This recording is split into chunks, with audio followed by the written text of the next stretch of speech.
Hello. आज हम पढ़ेंगे कक्षा 10 विज्ञान विषय का तीसरा अध्याय जिसका नाम है धातु व अधातु। इसमें सबसे पहले दे रखा है वो तत्वों को उनके गुण धर्म के आधार पर धातु व अधातु में वर्गीकृत किया जाता है। मतलब आवर्त सारणी में जितने तत्व दे रखे हैं उनको 3 भागों में बांटा गया, धातु, अधातु व उपधातु। तो यहाँ अपन पढ़ेंगे तत्वों के गुण धर्मों के आधार पर धातु और अधातु को 2 भागों में बांटा गया है। धातु सबसे पहले पढ़ेंगे धातुओं के गुणधर्म, मतलब धातुओं के भौतिक गुणधर्म क्या होते हैं। उसमें सबसे पहले आ जाता है चमक, अर्थात धातु चमकीले होते हैं या नहीं होते। तो धातुओं की सतह कैसी होती है? चमकदार होती है। उदाहरण के तौर पर ले तो सोना है, चांदी है, ये क्या है? चमकीले धातु है। उसके बाद में आता है कठोरता।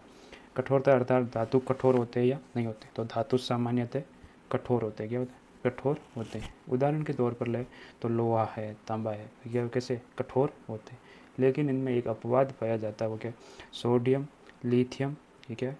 लिथियम और पोटेशियम। ये कैसे? 3 ऐसे तत्व है जो क्या है?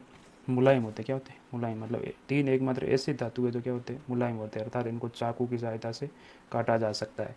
उसके बाद में आता है रूप व अवस्था, अर्थात धातु किस अवस्था में पाया जाता है? ठोस में, द्रव में या गैस में। तो धातु कमरे के तापमान पर सामान्यतः ठोस अवस्था में मिलता है। कैसा? ठोस अवस्था में मिलेगा। लेकिन अपवाद है मरकरी। मरकरी का पारा एक ऐसा अपवाद है जो किस अवस्था में मिलता है? द्रव अवस्था में मिलता है। इसको याद रखना है। उसके बाद में आता है आघात वर्धनीयता। आघात वर्धनीयता का अर्थ है कि इसको पीटने पर पतली चादर के रूप में बदलता है या नहीं बदलता। तो धातुओं को पीट कर पतली चादर में परिवर्तित किया जा सकता है। उदाहरण के तौर पर ले तो लोहे की चादर जो अपन छतों पर टीन लगाते हैं वो क्या है? पतली चादर है। तो धातुओं में आघात वर्धनीयता का गुण पाया जाता है। धातुओं के भौतिक गुणधर्म में आगे आता है तन्यता। क्या आता है? तन्यता। तन्यता का अर्थ है कि इस धातुओं के पतले तार बनाए जा सकते हैं या नहीं। तो धातुओं को पतली तार के रूप में बनाया जा सकता है, क्योंकि ये क्या होते हैं? आघात वर्धनीयता होते हैं। उदाहरण के तौर पर लें तो तांबे का तार है, सोने का तार है। जैसे तांबे के तार, घरों में जो विद्युत भेजी जाती है वो किसके तारों से द्वारा भेजी जाती है? तांबे के पतले तारों के द्वारा। अब आगे आता है धातु विद्युत और उष्मा के क्या होते हैं? चालक होते हैं या कुचालक। तो धातु सामान्यतः विद्युत व उष्मा के क्या होते हैं? चालक होते हैं। जैसे उदाहरणों के तौर पर अपन लें तो चांदी है, तांबा है, एल्यूमिनियम है, ये क्या है? विद्युत के चालक है।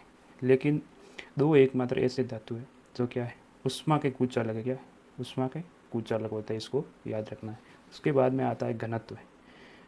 सामान्यतः घनत्व व गलनांक। गलनांक का अर्थ होता है कि किस ताप पर तरल अवस्था में बदलते हैं। तो धातु सामान्यतः उनका घनत्व क्या होता है? घनत्व व गलनांक क्या होता है? अधिक होता है। क्या होता है? अधिक होता है। लेकिन सोडियम व पोटेशियम, इनका घनत्व क्या होता है? बाकी धातुओं की अवस्था क्या होता है? कम होता है। उसके बाद में आता है ध्वनिक गुण। ध्वनिक गुण का अर्थ है कि वो धातु ध्वनि उत्पन्न करते हैं या नहीं करते। तो धातु किसी कठोर सतह से टकराने पर आवाज़ उत्पन्न करते हैं, अर्थात कठोर सतह आपस में टकराएगी तो आवाज़ उत्पन्न होगी। जैसे उदाहरणों के तौर पर लें तो साइकिल की घंटी है या स्कूलों में बजने वाली घंटी है, वो क्या है? आपस में कठोर सतह टकराती है तो आवाज़ उत्पन्न होती है। उसके बाद में गुणधर्म में आता है ऑक्साइड, अर्थात धात्विक ऑक्साइड। किसी भी धातु के साथ में ऑक्सीजन जुड़ जाती है तो वो क्या होता है? धात्विक ऑक्साइड। जैसे मैग्नीशियम के साथ में ऑक्सीजन जुड़ गया तो क्या हो गया? Magnesium oxide. वैसे ही किसी कॉपर के साथ में ऑक्सीजन जुड़ गया तो कॉपर ऑक्साइड। अर्थात धात्विक ऑक्साइड क्षारक प्रवृत्ति के होते हैं। किस प्रवृत्ति के होते हैं? क्षारक प्रवृत्ति के होते हैं। तो आगे के टॉपिक में अपन क्या पढ़ेंगे? अब अधातु के गुणधर्म। पीछे पढ़ा अपन ने धातुओं के गुणधर्म, अब है अधातुओं के गुणधर्म। तो अधातुओं के गुणधर्म जस्ट विपरीत है धातुओं के गुणधर्मों से, अर्थात जो धातु के गुणधर्म थे वही उसके जस्ट उल्टे क्या है? अधातुओं के। उसमें सबसे पहले चमक। क्या? चमक। अर्थात धातुओं की सतह कैसी होती है? चमकदार नहीं होती। अर्थात सॉरी, अधातुओं की सतह कैसी होती है? चमकदार नहीं होती, जबकि धातुओं की कैसी थी? चमकदार थी। उदाहरण के तौर पर ले तो कार्बन। कार्बन अर्थात कोयला। कोयला कैसा होता है? चमकदार नहीं होता है। सल्फर, ऑक्सीजन, ये क्या है? ऐसे अधातु है जिनकी सतह कैसी होती है? चमकदार नहीं होती है। लेकिन इसका भी अपवाद है। क्या? आयोडीन।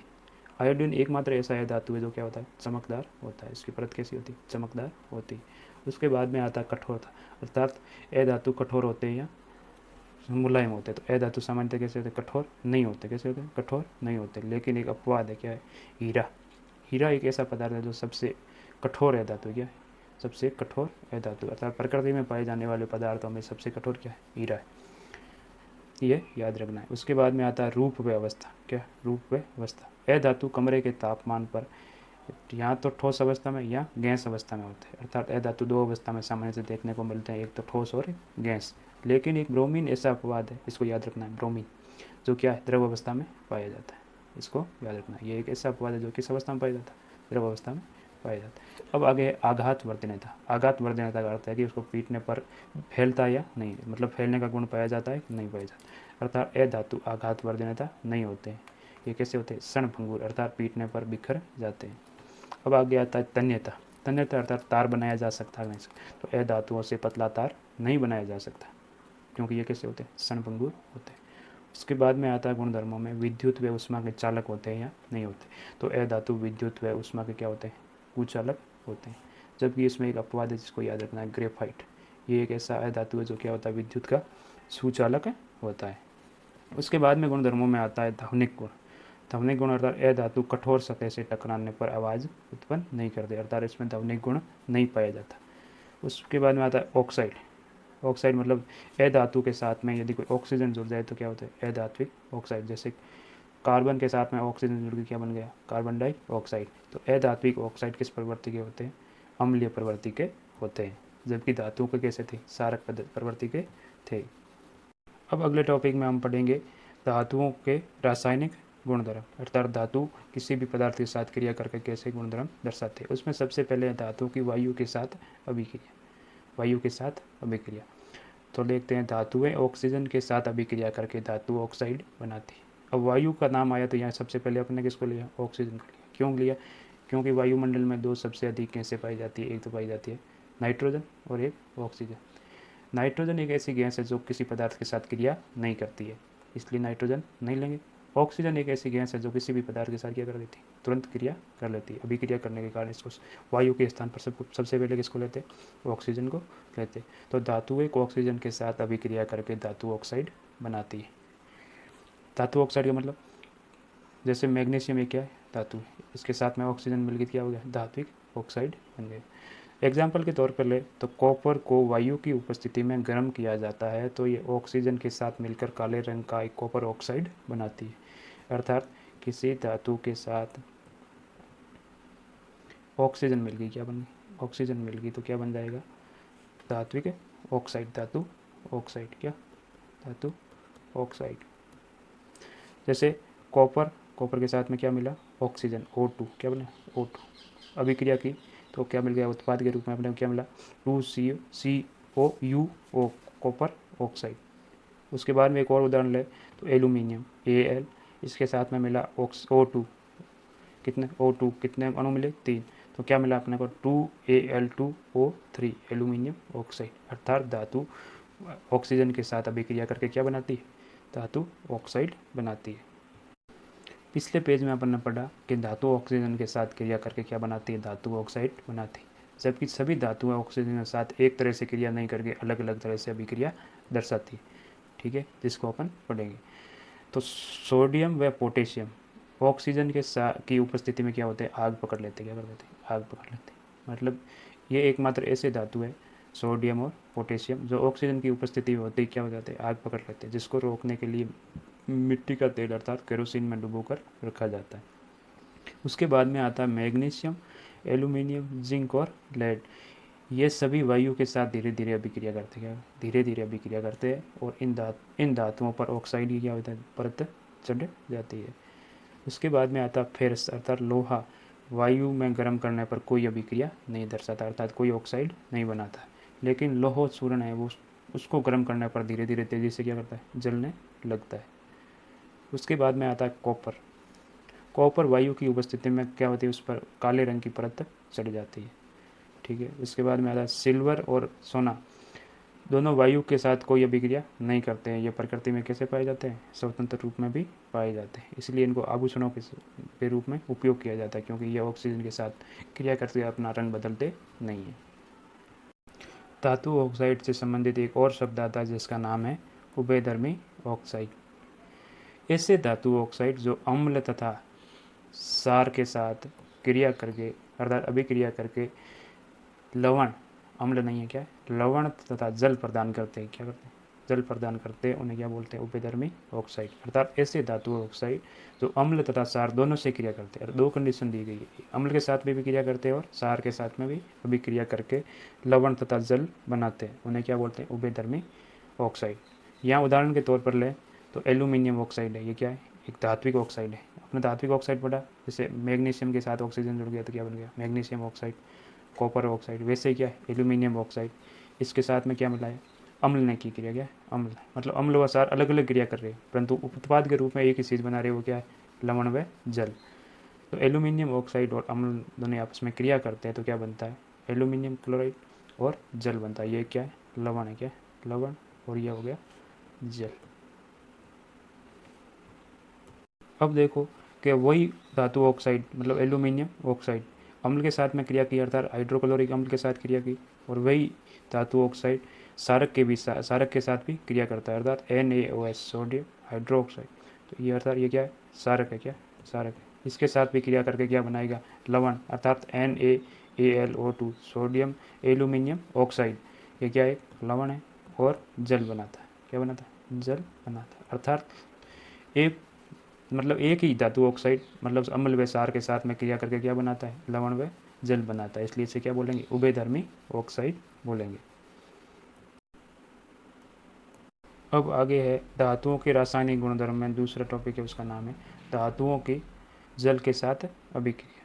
धातुओं की जल के साथ अभिक्रिया, अर्थात धातु जल के साथ अभिक्रिया करेंगे तो क्या बनाएंगे, धातु ऑक्साइड व धातु हाइड्रो ऑक्साइड, और क्या बनाएंगे, एक गैस बनेगी जिसका नाम है हाइड्रोजन गैस। अर्थात कौन से धातु धातु ऑक्साइड बनाएंगे, कौन से धातु हाइड्रो ऑक्साइड बनेंगे, ये इसकी क्रियाशीलता पर निर्भर करेगी। जो धातु अधिक क्रियाशील है वो क्या बनाएंगे, धातु हाइड्रो ऑक्साइड, और कम क्रियाशील है वो क्या बनाएंगे, धातु ऑक्साइड। तो यहाँ आगे देखेंगे धातु ऑक्साइड और जल मिलेंगे तो क्या बन जाएगा, धातु हाइड्रो ऑक्साइड। उदाहरण के तौर पर अपन लें तो सोडियम Na के साथ में जल का अणु मिला तो क्या बन गया, NaOS मतलब सोडियम हाइड्रो ऑक्साइड, और गैस के रूप में हाइड्रोजन गैस निकली। दूसरा उदाहरण लेकर तो कैल्शियम Ca और उसके साथ में जल का अणु H2O मिला तो क्या बन गया, कैल्शियम हाइड्रोक्साइड, और क्या मिल गई, गैस बनी, कौन सी, हाइड्रोजन गैस। तीसरे उदाहरण के तौर पर ले तो Fe फेरस लोहा, लोहा किसके साथ, जल के साथ अभिक्रिया करेगा, क्या था, फेरस ऑक्साइड, और हाइड्रोजन गैस उत्पन्न होगी। तो ये क्या थी, धातुओं की जल के साथ अभिक्रिया। अब आगे है कि अलग अलग धातु जल की अलग अलग अवस्था के साथ अभिक्रिया करते हैं। मतलब धातु जल के साथ अभिक्रिया तो करते हैं परंतु अनेकों ऐसी धातु है जो जल की अलग अलग अवस्था, अर्थात जल की तीनों अवस्थाएं होती है तो वो अलग अलग अवस्था के साथ अभिक्रिया दर्शाते हैं। उसमें सबसे पहला है पोटेशियम व सोडियम। क्या है, पोटेशियम व सोडियम। वो क्या करते हैं, पोटेशियम व सोडियम ऐसी धातु है जो क्या ठंडे जल के साथ तेजी से अभिक्रिया करती है, अर्थात यह ठंडे जल के साथ ही अभिक्रिया करेगी। तो सोडियम और पोटेशियम की अभिक्रिया तेज व उष्मा सेपी होती है। उष्मा सेपी का अर्थ मतलब उष्मा उत्पन्न होगी, अभिक्रिया होने पर उत्पाद के रूप में उष्मा भी उत्पन्न होगी। तो इससे उत्सर्जित हाइड्रोजन तत्काल प्रज्वलित हो जाती है, अर्थात जल जाती है। जैसे पोटेशियम किस अवस्था में, ठोस अवस्था में, जबकि जल के अणु किस अवस्था में, लिक्विड अर्थात द्रव अवस्था में, ठंडा जल है, कैसा, ठंडा जल। ये आपस में अभिक्रिया करेगा तो क्या बनेगा, पोटेशियम हाइड्रोक्साइड, और क्या बनेगी, हाइड्रोजन गैस, जो कि उष्मीय ऊर्जा के रूप में उष्मा सेपी, जो जल्द क्या हो जाएगी, तत्काल प्रज्वलित हो जाएगी। एक और उदाहरण ले तो सोडियम किस अवस्था में, ठोस अवस्था में, और H2O किस अवस्था में, द्रव अवस्था में मिलेगा। ये आपस में अभिक्रिया करेंगे तो क्या बनेगा, सोडियम हाइड्रोक्साइड, और क्या उत्पन्न होगी, हाइड्रोजन गैस, जो किसमें, उष्मीय ऊर्जा के साथ उत्पन्न होगी, जिससे तेज अभिक्रिया होने के कारण क्या हो जाएगी, उष्मा सेपी, जिससे क्या हो जाएगी, हाइड्रोजन गैस तत्काल क्या हो जाएगी, प्रज्वलित हो जाएगी। अब उसके बाद में दूसरा आता है जल के साथ कैल्शियम की अभिक्रिया थोड़ी कैसी होती है, धीमी होती है, जबकि पोटेशियम और सोडियम की क्या थी, तत्काल मतलब तुरंत हो रही थी, जिससे उत्सर्जित हाइड्रोजन क्या होती, प्रज्वलित नहीं होती, मतलब अर्थात धीमे धीमे होती है, जिससे क्या होती है, हाइड्रोजन गैस। हाइड्रोजन गैस तो मतलब धातु की जल के साथ क्रिया करते ही हो जाएगी उत्पन्न, परंतु धीमे ही होने के कारण प्रज्वलित नहीं होगी। उदाहरण कैल्शियम किस अवस्था में, ठोस अवस्था में, या H2O द्रव अवस्था में अभिक्रिया की क्या बना, कैल्शियम हाइड्रोक्साइड और हाइड्रोजन गैस। तीसरा है कि एल्यूमिनियम फेरस और जिंक जैसी धातु जल वाष्प के साथ किसी क्रिया करती है, किसमें, जल वाष्प के साथ, अर्थात जल की विभिन्न अलग अलग अवस्थाओं के साथ में धातु अलग अलग अवस्थाएं अभिक्रियाएं करते हैं। तो जल वाष्प के साथ क्रिया करके धातु ऑक्साइड और हाइड्रोजन गैस प्रदान करती है। एल्यूमिनियम उदाहरण के तौर पर एल्यूमिनियम किस अवस्था में, ठोस अवस्था में, और जल किस अवस्था में, गैसीय अवस्था में। और यहाँ किस अवस्था में था, लिक्विड में था, अर्थात द्रवावस्था में था। तो जल वाष्प के साथ क्रिया करके क्या बनाएगा, एल्यूमिनियम ऑक्साइड और जल नहीं अर्थात सॉरी हाइड्रोजन गैस। अब सोते हैं ओरम सोना, कॉपर और सिल्वर चांदी और लेड जैसी धातु जल के साथ बिल्कुल अभिक्रिया नहीं दर्शाती, मतलब ऐसी भी धातु है जो जल के साथ अभिक्रिया भी नहीं करती है। अब आगे है धातुओं के रासायनिक गुणधर्मों में तीसरा है वो क्या है, धातुओं की अम्ल के साथ अभिक्रिया, मतलब धातु अम्ल के साथ कैसी अभिक्रिया दर्शाते हैं। तो यहाँ आ जाएगा धातु किसके साथ अभिक्रिया करेगा, तनु अम्ल के साथ, अर्थात तनु अम्ल होना चाहिए। तनु अम्ल का अर्थ है जिसके साथ में वैसा अम्ल जिसमें क्या होती है, जल की मात्रा अधिक हो, क्या जल की मात्रा अधिक हो, तो वो कैसा होगा, तनु अम्ल होगा। तो ये अभिक्रिया करेंगे तो क्या बनेगा, लवण बनेगा और हाइड्रोजन गैस। अर्थात कोई भी धातु तनु अम्ल के साथ अभिक्रिया करेगा तो दो उत्पाद प्राप्त होंगे, एक तो लवण होगा और एक हाइड्रोजन गैस होगा। उदाहरण के तौर पर अपन ले तो आयरन फेरस, और फेरस किस अवस्था में, सॉलिड अवस्था में, उसके साथ में हाइड्रोक्लोरिक अम्ल, क्यों कैसा है, तनु अम्ल, क्या तनु अम्ल। यह आपस में अभिक्रिया करेगा तो अपने को क्या प्राप्त होगा, फेरस क्लोराइड, क्या फेरस क्लोराइड, जो क्या एक लवण है और एक हाइड्रोजन गैस।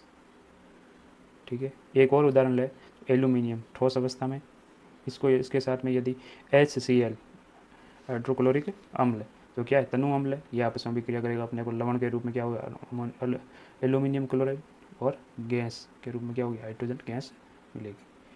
अब चौथा रासायनिक गुणधर्म है वो क्या है, धातुओं की अन्य धातु लवणों के साथ अभिक्रिया, अर्थात धातु की अन्य धातु लवणों के साथ क्या अभिक्रिया होती है उसको देखेंगे। जैसे धातु ए, उसको लवण विलयन बी मिलता है तो क्या बन जाएगा, लवण विलयन ए व धातु बी, अर्थात सक्रियता श्रेणी के द्वारा अपन इसको समझेंगे जो आगे के पेज पर है। तो धातुओं के अन्य धातु लवणों के साथ अभिक्रिया को समझने के लिए अपन सबसे पहले क्या समझेंगे, सक्रियता श्रेणी समझेंगे। क्या सक्रियता श्रेणी, सक्रियता श्रेणी उसे बोलते हैं कि वह सारणी जिसमें धातुओं की क्रियाशीलता को अवरोही क्रम में, किस क्रम में, अवरोही क्रम में, मतलब घटते क्रम में दर्शाया गया, व्यवस्थित किया गया। ठीक है, जिसमें सबसे ऊपर सबसे अधिक अभिक्रियाशील धातु वो क्या है, पोटेशियम है, उससे कम क्या है, सोडियम Na, उसके बाद में कैल्शियम है, उसके बाद में मैग्नीशियम है, इसके नीचे क्या है, उससे कम क्रियाशील एल्यूमिनियम, जिंक, आयरन, उससे कम लेड, उसके बाद में हाइड्रोजन, कॉपर, मरकरी, सिल्वर और गोल्ड। ये क्या है, मतलब धातुओं का अभिक्रियाशीलता का घटता क्रम है, क्या घटता क्रम, इसके आधार पर समझेंगे। तो धातुओं के अन्य धातु लवणों के साथ अभिक्रिया को समझते हैं तो क्या होता है, अपन ने पिछले पेज में देखा था कि कोई भी धातु क्या है, ए धातु क्या है, ए, उसका लवण विलयन अपन पढ़ा था, लवण विलयन वो क्या है, और उसके साथ में क्या मिला, बी, ये आपस में अभिक्रिया करेंगे तो क्या बन जाएगा, लवण विलयन, और बी के स्थान पर क्या आ जाएगा, ए आ जाएगा, मतलब इस बी को विस्थापित करके क्या बनेगा, धातु के साथ अलग विस्थापित कर देगा, क्या विस्थापित करेगा। अपन ने पहले पार्ट में पढ़ा था विस्थापन अभिक्रिया, उसी का रूप है ये। ठीक है, विस्थापन अभिक्रिया में क्या होता था, दो अभिकारक आपस में मिलते थे और एक उत्पाद के रूप में क्या होता था, एक मतलब एक भी किसी भी अभिकारक को विस्थापित करके अलग कर दिया जाता था, उसका स्थान वो ले लेता था। जैसे अपन देखें उदाहरण के तौर पर तो फेरस क्या है, धातु ए है, क्या धातु ए, इसके साथ में कोई भी लवण मिला, क्या ना लवण विलयन, जैसे कि उदाहरण के तौर पर ले कॉपर सल्फेट, क्या कॉपर सल्फेट, ये अभिकारक आपस में अभिक्रिया करेंगे तो क्या बनेगा, ये जो कॉपर का स्थान है वो क्या ले लेगा, फेरस ले लेगा, क्या लेगा, फेरस, और साथ में क्या है, सल्फेट है, क्या सल्फेट, और कॉपर को विस्थापित करके धातु बी के रूप में अलग कर देगा। तो ये हो जाएगी धातुओं की अन्य धातु लवणों के साथ अभिक्रिया। तो इसको मतलब कॉपर को फेरस ने कैसे विस्थापित किया वो अपन सक्रियता श्रेणी के हिसाब से समझेंगे, क्योंकि फेरस क्या है, ये फेरस रहा, ये फेरस क्या है, कॉपर की अपेक्षा क्या अधिक है, क्रियाशील है, क्या अभिक्रियाशील है, इसके लिए इसको क्या कर दिया, कॉपर को विस्थापित करके इसने अपनी जगह ले ली। अब आगे का टॉपिक है वो है धातुओं की अधातुओं के साथ अभिक्रिया, धातुओं की अधातुओं के साथ अभिक्रिया। धातु से अधातु में इलेक्ट्रॉन के स्थानांतरण से बने यौगिकों को क्या बोलते हैं, आयनिक यौगिक या वैद्युत संयोजक यौगिक कहते हैं। इनको तत्वों की अभिक्रियाशीलता संयोजकता कोष को पूर्ण करने की प्रवृत्ति के रूप में समझ सकते हैं। संयोजकता कोष को पूर्ण करने की प्रवृत्ति कैसे होती है उसको समझते हैं। इसका उदाहरण एक लें तो वो क्या है, सोडियम है, क्या सोडियम का परमाणु क्रमांक कितना होता है, 11 होता है, कितना 11 होता है। और कोस कितने होते हैं, K, L, M, ठीक है। तो इसमें परमाणु क्रमांक कितना होता है, 11 होता है, कितना। इसके पहले कोस K में कितने होते हैं परमाणु, 2 होते हैं, कितने 2। दूसरे में कितने होते हैं, 8 होते हैं। अर्थात किसी भी कोस को पूर्ण करने के लिए अष्टक पूर्ण करना होता है, अर्थात 8 पूर्ण करना। तो कितने हो गए, 8 और 2 10 हो गए। जबकि M कोस में कितना होता है, इसका 1 होता है, कितना 1। अब किसी भी तत्व को संयोजकता कोष पूर्ण करने के लिए कितना 8 करना जरूरी, मतलब 8 परमाणु होने जरूरी है, जबकि इसके आखिरी कोष में कितना है, 1 ही है। अर्थात कितने कम पड़ रहे हैं, 7 कम पड़ रहे हैं, कितने 7। इसीलिए सोडियम क्या करेगा, इस एक परमाणु को क्या कर देगा, त्याग कर देगा, क्या कर देगा, त्याग कर देगा, इसको त्याग कर देगा। तब इसमें पीछे कितने बच जाएंगे, 2 और 8, अर्थात कितने बच जाएंगे, 10, कितने 10। इसलिए इसके आखिरी कोष क्या हो जाएगा, L हो जाएगा, क्या हो जाएगा L, जो क्या L वो क्या है 8 है, पूरा अष्टक पूरा है। इसलिए क्या हो जाएगा, ये स्थायी हो जाएगा, क्या हो जाएगा, स्थायी हो जाएगा, संयोजकता कोष पूरा हो जाएगा, संयोजकता कोष पूरा हो जाएगा। और इसका इलेक्ट्रॉनिक विन्यास क्या हो जाएगा, 2 और 8, क्या हो जाएगा 2 और 8। तब क्या हो जाएगा कि धातु संयोजकता कोष पूरा हो जाएगा, तो धातु संयोजकता कोष से इलेक्ट्रॉन त्याग करके क्या बना देगा, धनायन बना देगा। इसलिए सोडियम के ऊपर कोष पूरा हो जाने के बाद क्या हो जाता है, धनायन देता है, क्या देता है, धनायन देता है। इसलिए इसके ऊपर क्या आता है, प्लस आता है, क्या आता है, प्लस आता है। उसके बाद में जबकि धातु संयोजकता कोष में इलेक्ट्रॉन ग्रहण करके क्या बनाते हैं, ऋणायन बनाते हैं। मतलब ऐसे धातु है जो क्या करते हैं, संयोजकता कोष में इलेक्ट्रॉन ग्रहण करके ऋणायन भी बनाते हैं। सॉरी, अर्थात यहाँ क्या होता है, अधातु होता है, क्या होता है, अधातु। मतलब धातु हमेशा क्या करते हैं, इलेक्ट्रॉन त्याग करके धनायन बनाते हैं, क्या बनाते हैं, धनायन बनाते हैं, जैसे कि सोडियम ने बनाया। जबकि अधातु क्या करते हैं, संयोजकता कोष में इलेक्ट्रॉन ग्रहण करते हैं, क्या करते हैं, इलेक्ट्रॉन ग्रहण करते हैं और क्या बनाते हैं, ऋणायन बनाते हैं। जैसे उदाहरण के तौर पर ले तो क्लोरीन, क्या क्लोरीन, वो क्या करते हैं, इसको हमेशा एक इलेक्ट्रॉन की ज़रूरत रहती है, क्या एक इलेक्ट्रॉन की ज़रूरत रहती है। तो जो इलेक्ट्रॉन ग्रहण करते हैं उस पर क्या आ जाता है, ऋणायन आ जाता है, मतलब माइनस का निशान आएगा। जबकि जो इलेक्ट्रॉन त्याग करते हैं उसके हमेशा क्या आता है, प्लस का निशान, अर्थात धनायन आता है, ठीक है। तो अधातु हमेशा क्या करते हैं, संयोजकता कोष में इलेक्ट्रॉन ग्रहण करके क्या बनाते हैं, ऋणायन बनाते हैं। अर्थात जो इलेक्ट्रॉन आदान प्रदान द्वारा बनते हैं उनका क्या बोलते हैं, आयनिक यौगिक कहते हैं, क्या कहते हैं, आयनिक यौगिक। अर्थात अपन उदाहरण के द्वारा समझे तो मतलब ऐसे जो इलेक्ट्रॉन, जो ऐसे होते हैं पदार्थ जो क्या इलेक्ट्रॉन के आदान प्रदान, मतलब एक तो त्याग करेगा और एक ग्रहण करेगा, ऐसे बनते हैं, उन्हें क्या बोलते हैं, आयनिक यौगिक बोलते हैं, क्या बोलते हैं, आयनिक यौगिक बोलते हैं। जैसे NaCl, क्या NaCl, सोडियम क्लोराइड, ये कैसे बनता है उसको समझते हैं। जैसे सबसे पहले अपन देखा सोडियम, जिसके ऊपर कैसा आयन होता है, धनायन होता है, क्योंकि धातु हमेशा क्या करता है, धातु हमेशा क्या करता है, इलेक्ट्रॉन का त्याग करता है, क्या करता है, त्याग करता है। अर्थात इसने एक इलेक्ट्रॉन का क्या किया, त्याग किया। उसके बाद में क्या है, Cl, मतलब क्लोरीन, ठीक है। ये हमेशा क्या करता है, अधातु है, तो ये क्या करता है, हमेशा इलेक्ट्रॉन क्या करता है, संयोजकता कोष में इलेक्ट्रॉन ग्रहण करता है, क्या करता है, ग्रहण करता है। तो इसके ऊपर कैसा आ जाएगा, माइनस आ जाएगा, और इसके क्या बन जाएगा, Cl माइनस, ठीक है। तो इससे क्या सूत्र बन जाएगा, NaCl, मतलब NaCl कैसे बना, ये एक क्या है, आयनिक यौगिक है, जो क्या हुआ, सोडियम के इलेक्ट्रॉन त्याग किया और क्लोरीन ने क्या किया, इलेक्ट्रॉन ग्रहण किया, दोनों के इलेक्ट्रॉन आदान प्रदान हुए, तब क्या बना, आयनिक यौगिक बना, क्या हुआ, NaCl। अब हम आगे पढ़ेंगे वो है आयनिक यौगिकों के गुणधर्म। आयनिक यौगिक गुण उदाहरण अपने देख लिया, NaCl, ये क्या है, आयनिक यौगिक है, ठीक है। उसमें सबसे पहले देखेंगे भौतिक प्रवृत्ति, क्या भौतिक भौतिक प्रकृति कैसी होती है इनकी, कि ये ठोस, कठोर और क्या होते हैं, भंगुर होते हैं, भंगुर अर्थात तुरंत बिखर जाते हैं। दूसरा आता है गलनांक व कवथनांक, ये क्या होता है, इनका बहुत अधिक होता है, क्या होता है, बहुत अधिक होता है। तीसरा है घुलनशीलता, यह क्या है, जल में घुलनशील, परंतु पेट्रोल और केरोसिन में क्या होते हैं, अघुलनशील होते हैं, क्या होते हैं, अघुलनशील होते हैं, अघुलनशील होते हैं। ये हमें प्रिंट हो गया। अब स्वतः आता है विद्युत चालकता, क्या विद्युत चालकता, आयनिक यौगिक जलीय विलयन और गलित रूप पर विद्युत का चालन करता है, परंतु ठोस अवस्था में विद्युत का चालन नहीं करते। अर्थात जलीय विलयन और गलित रूप में तो क्या करते हैं, विद्युत का चालन करते हैं, परंतु ठोस अवस्था में इसमें विद्युत का चालन नहीं होता है।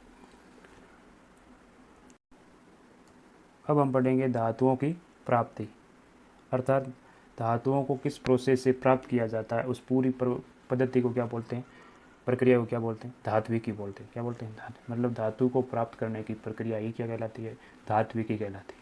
इस धात्विकी को समझने के लिए सबसे पहले अपने को विभिन्न शब्दों को समझना पड़ेगा, जिससे क्या होगा? समझ में आ जाएगा कि धातु की प्राप्ति कैसे होती है। सबसे पहला शब्द है खनिज।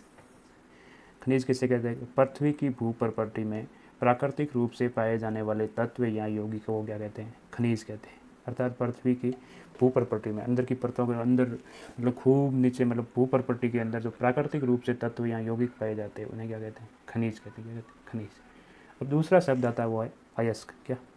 अयस्क। अयस्क वे खनिज जिनमें धातु अधिक मात्रा में पाए जाते हैं। क्या होते हैं? अधिक मात्रा में, मतलब ऐसे खनिज जिसमें धातुओं की मात्रा क्या हो? अधिक हो, और जिनसे धातु का निकालना आसान व आर्थिक रूप से कैसा होता है? लाभकारी होता है। मतलब धातुओं की मात्रा अधिक होगी तो उसे निकालना भी क्या होगा? आर्थिक रूप से लाभकारी होता है। उसे क्या कहते हैं? अयस्क कहते हैं। क्या कहते हैं? अयस्क। अब तीसरा एक शब्द आता है, उसे बोलते हैं गैंग। गैंग किसे कहते हैं? कि पृथ्वी से निकाले गए अयस्क। अयस्क का हमने समझ लिया, अयस्क किसे कहते हैं? जिसमें धातुओं की मात्रा क्या हो? अधिक हो, जिससे धातु निकालना क्या होता है? आसान व आर्थिक रूप से लाभकारी। तो निकाले गए अयस्क में क्या होते हैं? रेत होती है, अर्थात मिट्टी आदि जैसी क्या होती है? अशुद्धियाँ पाई जाती है, उसे क्या कहते हैं? गैंग कहते हैं। क्या कहते हैं? गैंग। अब है धातुओं की प्राप्ति, अर्थात धात्विकी को कैसे प्राप्त किया जाता है, इसको विभिन्न चरणों में समझेंगे।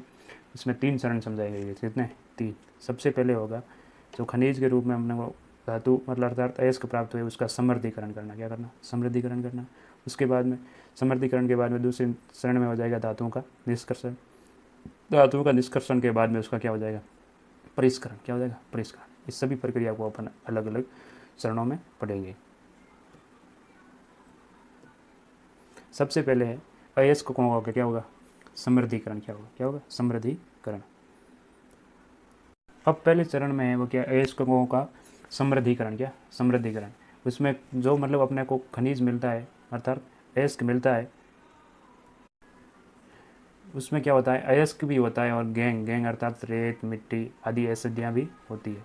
उनको अनेक विधियों द्वारा क्या किया जाता है? अलग करके अयस्कों को अलग किया जाता है, मतलब अशुद्धियों को अलग करके अयस्क को साफ किया जाता है। ये अनेक विधियों द्वारा किया जाता है, जैसे कि एग्जाम्पल के तौर पर अपन ले तो पानी से साफ करना, ठीक है, सान कर साफ करना, मतलब विभिन्न सरणियों से सान कर भी इसको साफ कर सकते हैं। रसायनों का उपयोग करके, अर्थात रसायनों का उपयोग करके भी इनको अयस्कों को क्या करते हैं?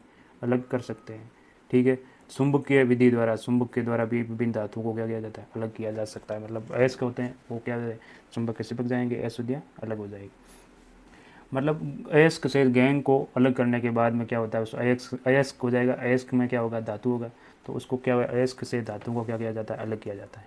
वो क्या हो जाएगा? दूसरा चरण हो जाएगा। क्या हो जाएगा? दूसरा, धातुओं का निष्कर्षण। निष्कर्षण का अर्थ होता है कि अयस्क से धातु को निकालना, मतलब अयस्क में भी साथ में खूब सारी अशुद्धियाँ होती है, उसको उसमें से धातुओं को अलग करना, वो क्या कहलाएगा? धातुओं का निष्कर्षण। अब हम चरण 2 में धातुओं के निष्कर्षण में अयस्कों से धातु को कैसे अलग करेंगे, उसको सक्रियता श्रेणी के हिसाब से समझेंगे। जो सक्रियता श्रेणी दे रखी है उसमें सबसे पहले है अधिक क्रियाशील धातुएं, मध्यम क्रियाशील धातुएं और कम क्रियाशील धातुएं, ठीक है। सबसे ऊपर है अधिक क्रियाशील धातुएं।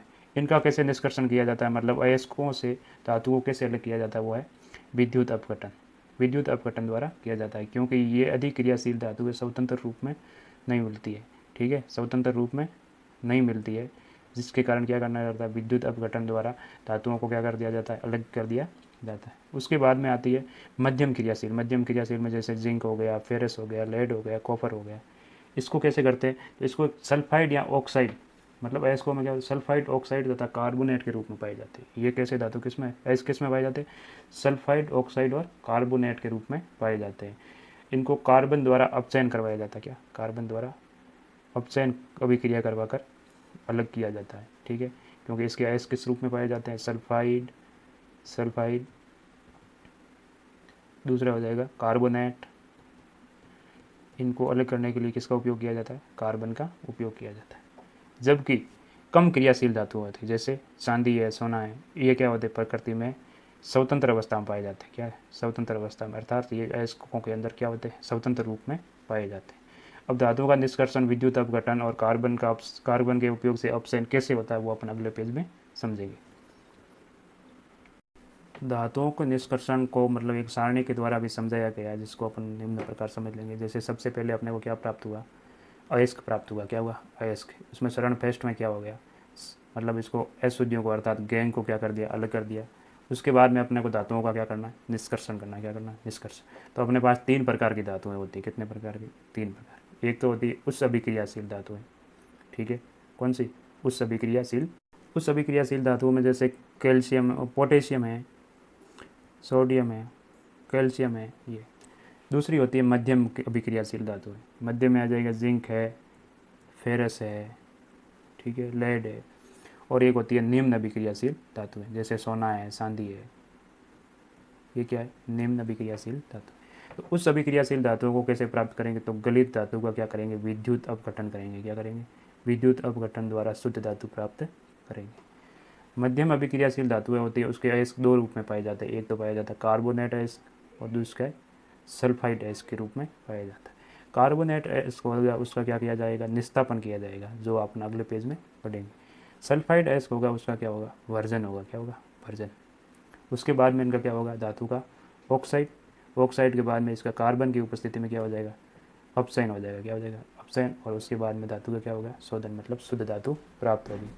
उसके बाद में निम्न अभिक्रियाशील धातु है, इसके सल्फाइड अयस्क हो गए, वो क्या होते हैं, वर्जन द्वारा। उसके बाद में धातु प्राप्त हो जाएंगी, तुरंत परिष्करण हो जाएगा, क्योंकि ये नॉर्मल गर्म करने से ही प्राप्त हो जाते हैं, ठीक है। सक्रियता श्रेणी के आधार पर सबसे पहले अपन समझेंगे निम्न या कम क्रियाशील धातुओं का निष्कर्षण, ठीक है। तो सक्रियता श्रेणी में नीचे आने वाले धातु का काफ़ी अनभिक्रियाशील होती। क्या होती है, अनभिक्रियाशील, तुरंत किसी के साथ अभिक्रिया नहीं करते। इन धातुओं के ऑक्साइड को केवल गर्म, क्या, कम नहीं आएगा, यहाँ क्या आ जाएगा, गर्म। गर्म करने से ही धातु प्राप्त की जा सकती है। उदाहरण के तौर पर अपन लें तो मरकरी Hg का निष्कर्षण। तो Hg का अयस्क किस रूप में पाया जाता है, सीना बार HgS में पाया जाता है, ठीक है। इसको ऑक्सीजन की उपस्थिति में, किसकी उपस्थिति में, ऑक्सीजन की उपस्थिति में गर्म किया जाए। क्या किया जाए, गर्म किया जाए, तो क्या हो जाएगा, बन जाएगा क्या, उत्पाद के रूप में क्या हो जाएगा, मर्क्यूरिक ऑक्साइड और सल्फर डाइऑक्साइड के रूप में तुरंत मिल जाएगा। इसको बाद में अपन और गर्म करें तो 2Hg को गर्म किया जाए तो क्या हो जाएगा, मरकरी प्राप्त हो जाएगी और ऑक्सीजन निकल जाएगी। इसके अलावा देखो क्यूप्रस ऑक्साइड हो जाएगा, इसको कॉपर सल्फेट, कॉपर सल्फेट को क्या करेंगे, ऑक्सीजन की उपस्थिति में गर्म करते हैं तो क्या बन जाएगा, कॉपर ऑक्साइड और SO2 गैस निकल जाएगी। कॉपर ऑक्साइड और गर्म करेंगे तो कॉपर, शुद्ध कॉपर प्राप्त हो जाएगा, ठीक है। वैसे ही कम क्रियाशील धातुओं में और क्या आती है, सोना है, सिल्वर है, ये क्या है, कम क्रियाशील धातु है, जिसको प्राप्त करना बड़ी अधिक आसान हो जाता है। अब आता है मध्यम क्रियाशील धातुओं का निष्कर्षण। उससे पहले अपन ने पढ़ा कम क्रियाशील धातुओं का। कम क्रियाशील धातुओं से धातु प्राप्त करना, अर्थात अयस्क से धातु प्राप्त करना बड़ा आसान होता है। उसके बाद में आता है मध्यम क्रियाशील धातुओं से निष्कर्षण कैसे किया जाता है। तो मध्यम श्रेणी की धातुओं के अयस्क किस रूप में पाए जाते हैं, 2 रूप में पाए जाते हैं, एक तो सल्फाइड और एक कार्बोनेट के रूप में पाए जाते हैं। सल्फाइड या कार्बोनेट की तुलना में धातुओं को उसको ऑक्साइड से प्राप्त करना अधिक आसान होता है। अर्थात सल्फाइड और कार्बोनेट की तुलना में धातु को उसके ऑक्साइड से, अर्थात पहले उसको ऑक्साइड में बदलेंगे, उसके बाद में धातु प्राप्त करना आसान हो जाता है। उससे पहले क्या करेंगे अपन, इसमें 2 प्रकार की अभिक्रिया करनी पड़ती है। एक तो होता है वर्जन। क्या होता है, वर्जन। अर्थात जो सल्फाइड अयस्क है, सल्फाइड अयस्क को क्या किया जाता है, वर्जन किया जाता है। जबकि कार्बोनेट अयस्क होता है उसका क्या किया जाता है, निस्तापन किया जाता है। वर्जन में क्या होता है कि सल्फाइड अयस्क को वायु की उपस्थिति में, अर्थात ऑक्सीजन की उपस्थिति में अधिक ताप पर गर्म करते हैं। क्या करते हैं, अधिक ताप पर गर्म करने पर क्या किस में परिवर्तित हो जाता है, सल्फाइड अयस्क किस में परिवर्तित हो जाएगा, ऑक्साइड में परिवर्तित हो जाएगा। इस प्रक्रिया को क्या कहते हैं, वर्जन कहते हैं। क्योंकि इसको ऑक्साइड में परिवर्तित क्यों किया, क्योंकि सल्फाइड और कार्बोनेट की तुलना में धातु को उसके ऑक्साइड में बदलकर धातु प्राप्त करना क्या है, आसान है। इसलिए इसका क्या किया जाएगा, वर्जन किया जाए।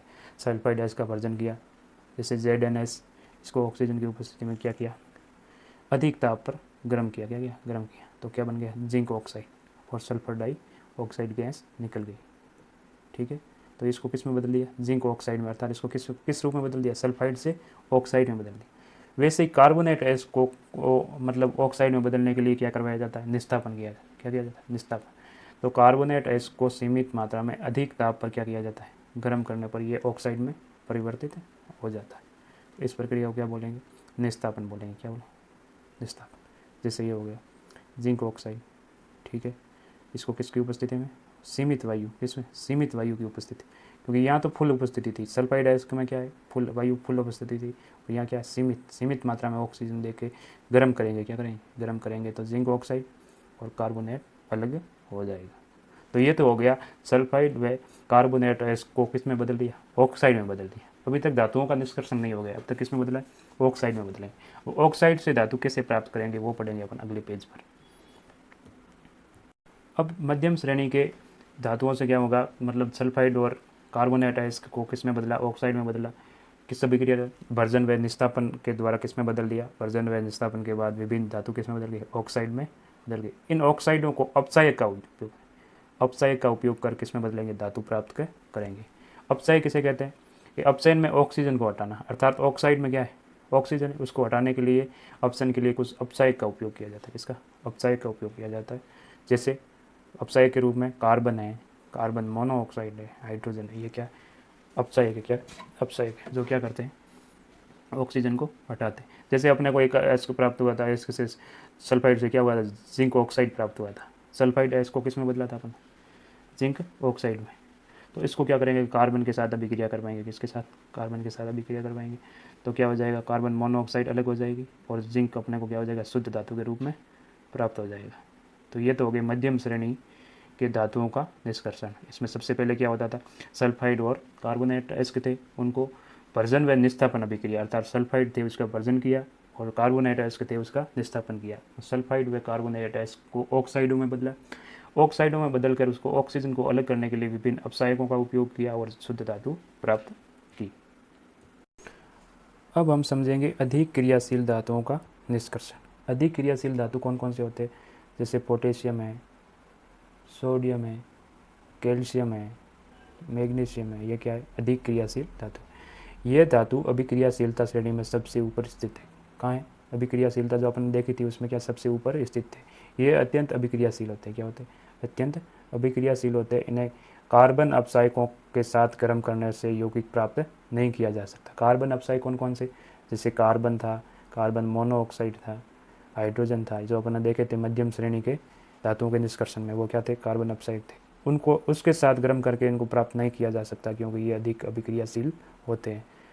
जैसे उदाहरण के तौर पर सोडियम है, मैग्नीशियम है, कैल्शियम है, एल्यूमिनियम है आदि के ऑक्साइड का अपचयन इन धातुओं में परिवर्तित करके नहीं किया जा सकता। इन धातुओं की बंधुता क्या होती? कार्बन की अपेक्षा क्या होती? ऑक्सीजन के प्रति अधिक होती है। क्या होती? अधिक होती है।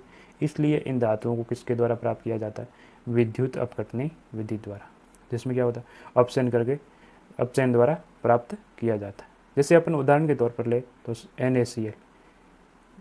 NaCl के गलित क्लोराइड से सोडियम का निष्कर्षण कैसे करते हैं इसको अपन? तो अधिक क्रियाशील धातुओं को निष्कर्षण कैसे किया जाता है, उसमें परिष्करण कैसे करेंगे, उसको समझने के लिए सबसे पहले ये चित्र समझेंगे। इसमें क्या लिया इसने? सबसे पहले एक बड़ा सा टैंक लिया। क्या लिया? बड़ा सा टैंक। इसमें क्या भरा है? अम्लीकृत कॉपर सल्फेट का विलयन भरा है। किसका? अम्लीकृत कॉपर सल्फेट का विलयन भरा है। और दो रोड लगाई है, एक तो है कैथोड, एक एनोड। कैथोड पे क्या रहता है? ऋण आयन रहता है, एनोड पर धन आयन। और इसको एक बैटरी की सहायता से जोड़ दिया। ठीक है। तो धातुओं से अशुद्ध द्रव्य को हटाने के लिए सबसे अधिक उपयोगी विधि वो क्या है? विद्युत अपघटनी विधि है। मतलब इसको किसके साथ में जोड़ दिया? विद्युत के साथ में। और इसमें क्या कर देंगे? कुंजी को दबा देंगे तो इसमें क्या हो जाएगी? विद्युत प्रवाहित हो जाएगी। जिससे क्या होगा? इसमें जो अपघटे भरा हुआ है कॉपर सल्फेट का विलयन, ठीक है, उसमें अशुद्ध तांबा है, वो विद्युत प्रवाहित करने पर किस पे आ जाएगा? एनोड पर आ जाएगा। किस पे आ जाएगा? एनोड पर, यहाँ पर जमा हो जाएगा। ठीक है। जबकि शुद्ध तांबा है वो किस पे प्राप्त हो जाएगा? कैथोड पर जमा होता जाएगा। किस पर? कैथोड पर जमा होता जाएगा। ठीक है। और ये निक्षेपित हो जाएगा कैथोड पर शुद्ध तांबा, और अशुद्ध तांबा यहाँ पर। और जो सल्फेट है, सल्फेट जो अपने को विलयन में साथ में था वो धीरे धीरे नीचे तली में जमता जाएगा। ठीक है। जब विद्युत धारा प्रवाहित होगी तो अशुद्ध धातु अपघटे में घुलने लगेगा। उसी समय अपघटे से शुद्ध धातु उतनी मात्रा में कैथोड पर, अर्थात कैथोड पर क्या हो जाएगी? निक्षेपित हो जाएगी। और अविलय अशुद्धियाँ वो किस पे हो जाएगी? एनोड तली में। एक तो एनोड पर जमा हो जाएगी अशुद्ध तांबा, और जो सल्फेट का विलयन में सल्फेट है वो किस में? तली में जमा होता जाएगा एनोड पंख के रूप में। तो ये होगी अधिक क्रियाशील धातुओं का निष्कर्षण, मतलब अर्थात परिष्करण कैसे किया जाता है, क्योंकि वो मतलब उससे अपसायकों द्वारा अलग किया नहीं जा सकता, इसलिए इसके लिए अलग विधि अपनाई जाती है, उसको क्या बोलते हैं, विद्युत अपघटनी विधि। अब आगे आता है वो है, टॉपिक का नाम है संक्षरण। क्या? संक्षरण। संक्षरण किसे बोलते हैं वो अपन ने पहले पाठ में पढ़ लिया था। संक्षरण, संक्षरण किसे कहते हैं? धातु अपने आसपास अम्ल, आर्द्रता और वायु के संपर्क में आने से क्या हो जाता है? संक्षारित हो जाता है। संक्षारित अर्थात बिखर जाता है, टूट जाता है।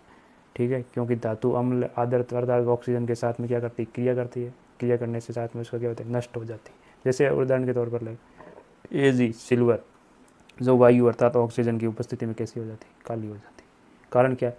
सिल्वर का वायु में उपस्थित सल्फर के साथ अभिक्रिया कर क्या हो जाता है? सिल्वर सल्फाइड की परत बनने के कारण ऐसा होता है। ठीक है, मतलब वायु के उपस्थिति में क्या होती है? सल्फर के साथ अभिक्रिया कर देगी और सिल्वर सल्फाइड की परत बन जाती है, जिससे उसकी परत कैसी हो जाती है? काली हो जाती है।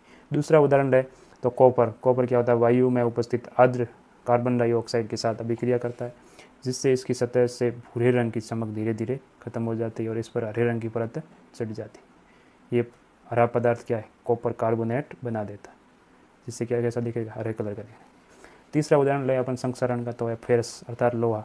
ये क्या करता है? आर्द्र आर्द्र वायु के संपर्क में आने से भूरे रंग की परत चढ़ जाती है, अर्थात मतलब आर्द्र वायु के संपर्क में आ जाए भूरे रंग की परत चढ़ जाए, जिससे अपन क्या बोलते हैं?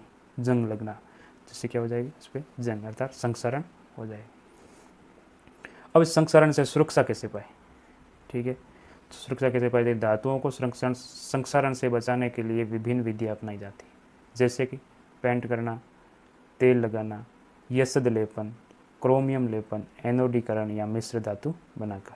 ठीक है, यशद लेपन, यशद लेपन किसे कहते हैं? जैसे लोहे व इस्पात को जंग से बचाने के लिए उस पर किसकी परत चढ़ाई जाती है? जिंक की परत चढ़ाई जाती है। इस प्रकरण को क्या बोलते हैं? यशद लेपन। जिससे क्या होगा? वो वायु के साथ अभिक्रिया नहीं करेगा, जिससे उस पर भूरे रंग नहीं बदलेगा, तो उस पर अर्थात उस पर जंग नहीं लगेगा। अब है क्रोमियम का लेपन भी किया जाता है। एनोडीकरण, उसमें क्या विद्युत प्रवाहित की जाती है, जिससे क्या हो जाता है? जंग लगा हो तो हट जाता है। अब ये मिश्र धातु, मिश्र धातु कैसे बनती है? कि ये दो या दो से अधिक धातु या धातु व अधातु का क्या होता है? मिश्रण होता है। ठीक है, जिससे क्या हो जाती है? दो धातु आपस में मिलकर क्या बना? एक तीसरी धातु बना देती है। जैसे लोहा, लोहा कैसे बनता है? कार्बन और लोहे से। लोहा तो होता है उसके अंदर 0.05% क्या होता है? कार्बन भी होता है, इसलिए ये भी क्या एक मिश्र धातु है। इस्पात, इस्पात कैसे बोल रहे हैं? स्टील, जैसे लोहा उसके साथ में क्या होता है? निकेल होता है और एक क्या होता है? क्रोमियम होता है।